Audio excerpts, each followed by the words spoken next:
We've been recounting the amazing story of Sonny Jacobs, who spent 5 years on death row and then an additional 12 years in prison for a crime you didn't commit. That's Sonny, correct. we're delighted to have you. Thank you. Glad you're here. I'm very happy to be here. The story ends with prison. You eventually get out of prison. What next? Well, that's my favorite part. Is it? Actually, yeah, the getting out part. And the police escorted me to the door with my little box of belongings. That was all I had after 17 years. And opened the door and handed me my box and told me to have a nice life. And I didn't know what to do because there was no one there to tell me. And, you know, in prison, someone always tells you what to do. So I walked over to the stairs and I hesitated because I thought, again, someone would surely say something. No one did. And I took a few steps down the stairs and again I waited and there was no reaction. So I started down the stairs, and by the time I got to the bottom of the stairs, I was running. I ran down the stairs and I ran down the street, and the sun and the moon were both out at the same time. You know, that moment, it was so perfect. And it was in the evening, and I thought, this moment was just made for me. The sun and the moon were there to celebrate the moment with me. And yet, even at that moment, you have lost practically your whole world. You've lost your husband, Jesse. Your parents are gone. Essentially, you lost the childhood of your children. Why did you make the choice to forgive? Well, on my own behalf, I did it for myself. Because if I was going to have a beautiful new life, it would be a shame to drag all that muck into it. Hatred and anger and grief and bitterness and revenge and all of those negative things that just would hold me back. How would you define, in its essence, forgiveness? What is forgiveness? Letting go. Just letting it out. Gone. It's a choice, just like everything. It's the choice. It's choosing healing over revenge. It's choosing life over death. It's choosing to move forward rather than to look backward. Just an intellectual choice? Okay, I choose to let go. No more. It's gone. No, that's just the beginning. So how do you do it? The intellectual part is the decision. But then you have to get down into the deeper layers, and it has to become a spiritual process. So, Sonny, who do you blame? Blaming is useless. It's a waste of time, really. We can figure out what went wrong, but the main thing is to figure out how to fix it. And that's my focus. So you never thought about blame? Oh, sure I did. Oh, yeah, a lot in the beginning. But in order to move on, I got over it. What about I realized that the focus has to be on moving forward. Blame is looking backwards. So revenge, just a little bit of revenge, or how much revenge satisfies a heart? Well, that's the point. There is never enough. That's the whole point. I'm glad you asked me. That there's never enough as far as revenge goes, and I've seen that over and over again in different circumstances. So, for me, revenge is not as important as healing. You got to choose, and I chose healing.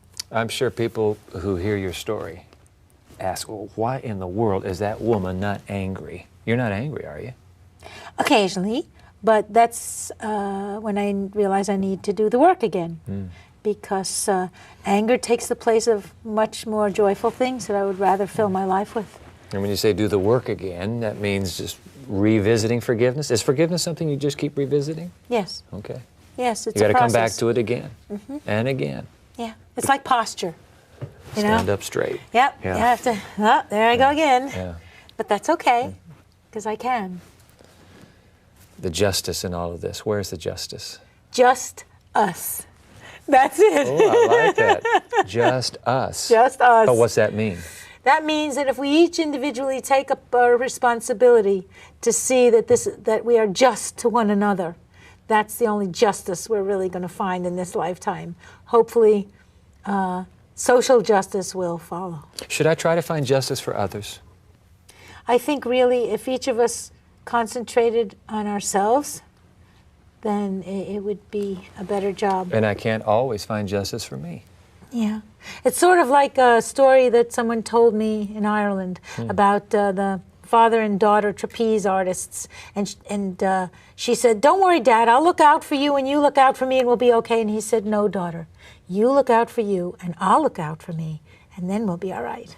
And I think the justice and forgiveness are sort of like that. But I think, yes, once you decide that you will live a just life, you visited upon all of those with whom you have dealings.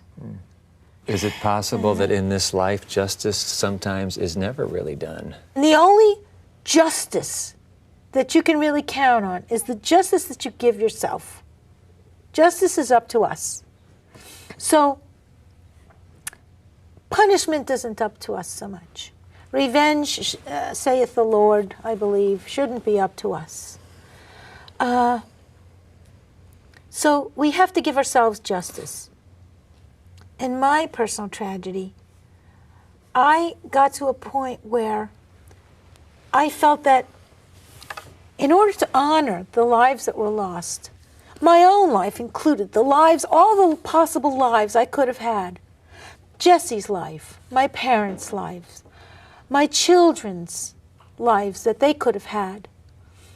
In order to honor those, it didn't serve me to hold on to the anger and the bitterness and the resentment and the right to compensation. I should be compensated, you see. But I realized that the only one who could compensate me was me. And in this situation, for me to take their mother from them too and replace her with a miserable, old, bitter woman sitting there waiting to be compensated, that's not justice. The only justice that I could bring to the situation was to give them a loving, joyful, open person who can show them, who can be an example to them of what you can do when a tragedy happens and you have nothing and you pick yourself up and you move on and you make it better. And that's what forgiveness did for me. And that's the justice in this situation. I make that. That's my choice. And everybody has that choice. I can't make the whole world right. This big. That's the only part of the world that I control. And within that sphere, I can make the world right. And that's great. Beautifully put. Thank you, Sonny Jacobs, for sharing your story with us. Thank you. God bless you. Would you like to